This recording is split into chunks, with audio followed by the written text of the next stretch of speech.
Today I'm going to show how to install a hybrid racing short shifter assembly in an 11th generation Honda Civic.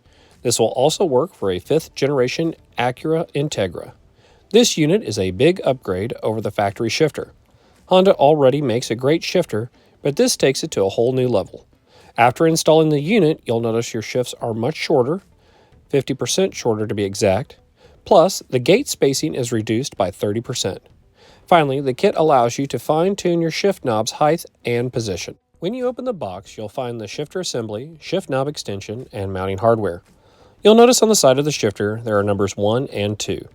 This is for shortening the throws for racing applications. I chose not to shorten the throws even further than what is recommended for normal driving. The whole unit is beautifully made and makes you want to show it off inside your car. I installed both the hybrid racing short shifter assembly and the ACUITY shifter cable bushings. In this video, I'm going to focus on how to install the short shifter assembly, but I will have a second video going over how to install the ACUITY shifter cable bushings.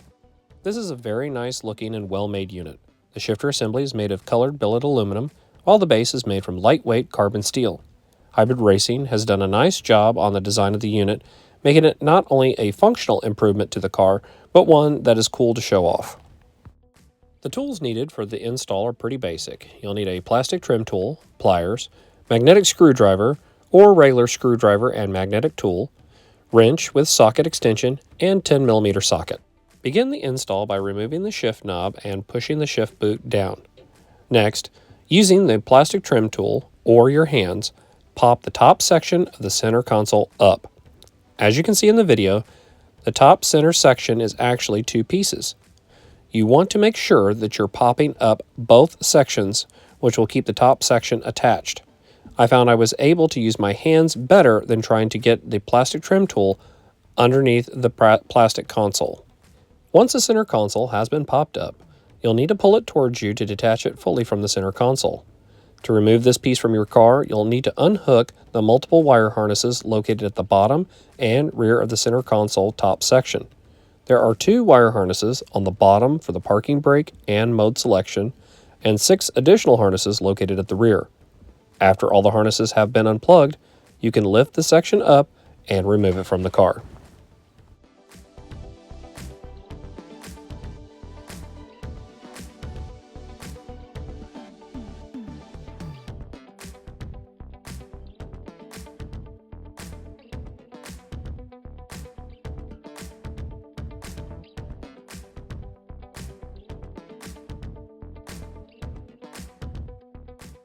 Open the armrest and take out the rubber insert and remove the 2 screws at the bottom of the armrest.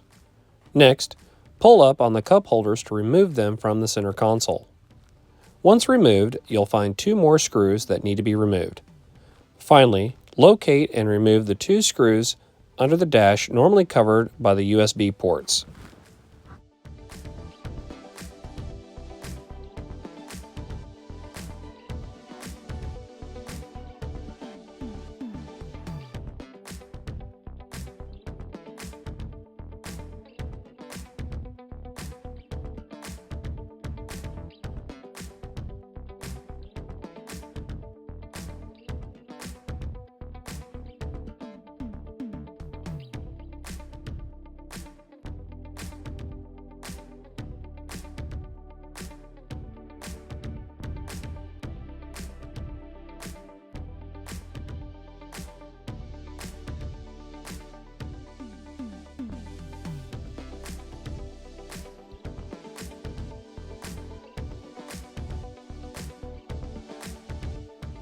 With the screws removed, we can now move on to removing the wire harnesses. Unplug the wire harness located on the passenger side of the console. Using a pair of pliers, compress and remove the plastic pins holding the wire harness to the shifter assembly. I found the plastic pin to the side of the shifter a bit tricky with regular pliers, so I used an angle pair to get to the pin easier.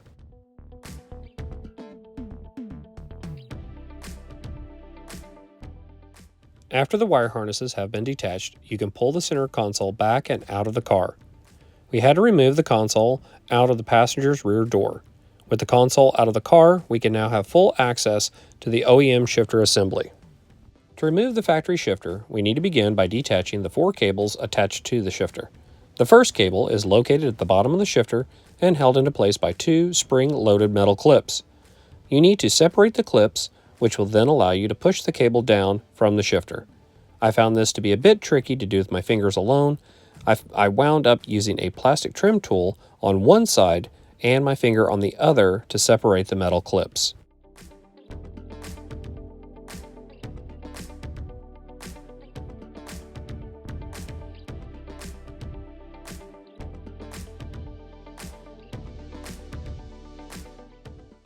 The second cable is located on the driver's side of the shifter. It's held into place by a metal pin. Per Hybrid Racing's instructions, you need to rotate the pin 90 degrees to remove the cable. I found even after rotating the pin, the cable was still hard to remove.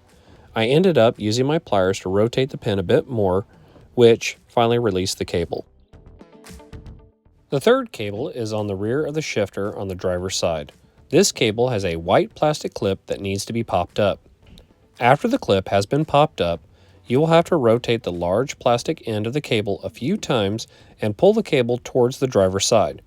Be careful, the end of the cable is spring-loaded. The fourth and final cable is located directly behind the shifter.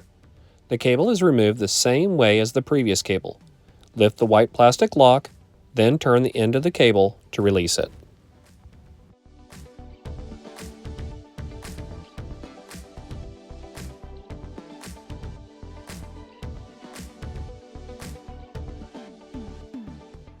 Now that the cables have been removed, the final step is to unbolt the shifter assembly from the car. The shifter assembly is held into place by four 10mm bolts. Unscrew the 4 bolts, then remove the shifter assembly from the car.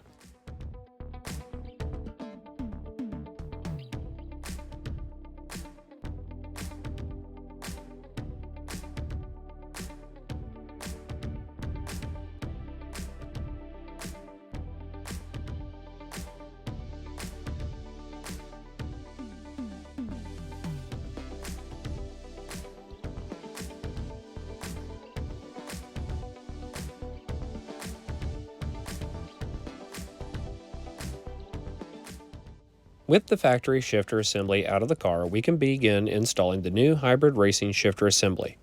Begin by setting the shifter assembly in the factory shifter's location. Next, reattach the rear cable. Turn the end, attach the cable to the assembly, then press the white locking clip down. I felt reattaching this cable before installing the 4 bottom bolts made the install easier.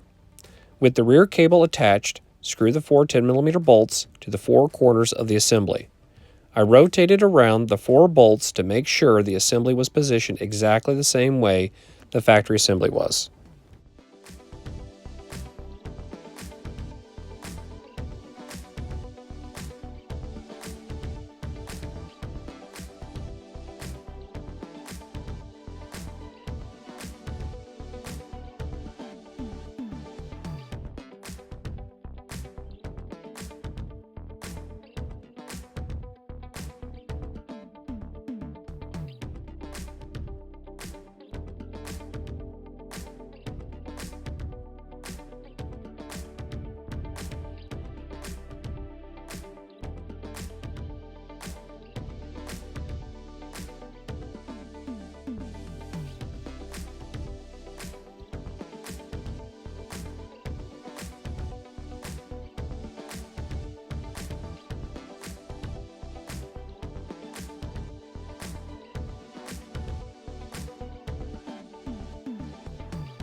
We have the new assembly secured to the car, so now we can reinstall the remaining 3 shifter cables.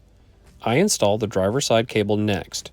Turn the end of the cable, set it into the assembly, and push the white locking clip down. Finally, reattach the cable to the side of the shifter. Make sure to rotate the locking pin back 90 degrees. During this process, I accidentally popped the pin out. It was easy to put back in with my pliers. The final cable is the bottom cable. This cable was easier to put back on than it was to take off. I was able to move the metal clips apart with my fingers and slide the cable onto the bottom of the shifter. At this point, we're getting close to the end. To complete our new shifter assembly, we need to install the shift knob extension. I found this piece to be difficult to install due to the very tight tolerances. I unscrewed the side screw that is used to tighten the extension down. Then, took my plastic trim tool and shoved it in the side of the opening. This provided enough spacing to slide the extension onto the shifter assembly. You will need to make sure to match the line on the extension with the small circle etched at the top of the assembly. With these two matched up, tighten the extension's side screw with a 5mm Allen key. Finally, reinstall your shift knob and test the shifter. As long as everything has been installed properly, the shifter should work correctly. You will notice the shifts stiffer than normal.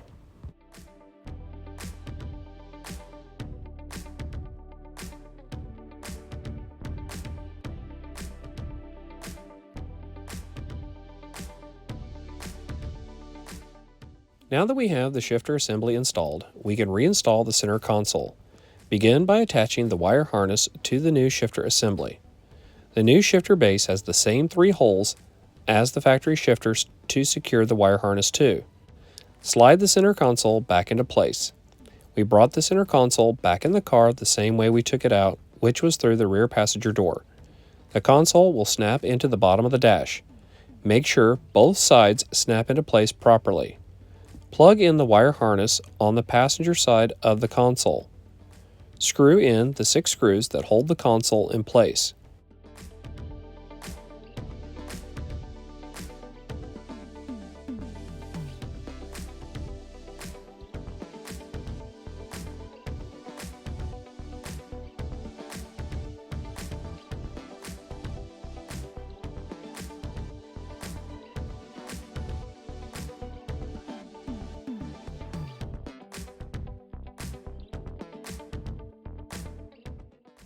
Reinstall the cup holders and armrest rubber insert.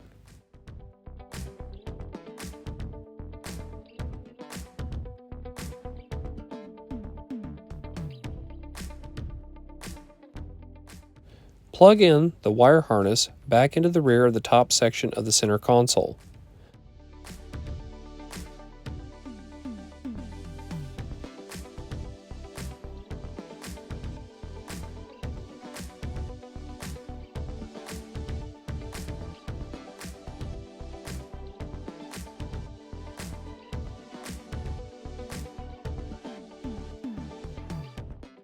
Before popping the top console down, make sure that you've plugged in the e-brake and mode wire harness.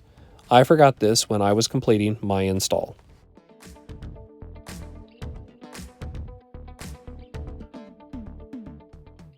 After you're sure all the wire harnesses have been reattached, push the top of the console back into place.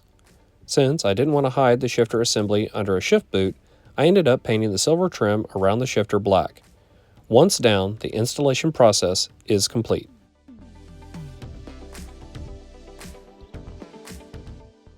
In my next video, I will show how to install the ACUITY shifter linkage bushings.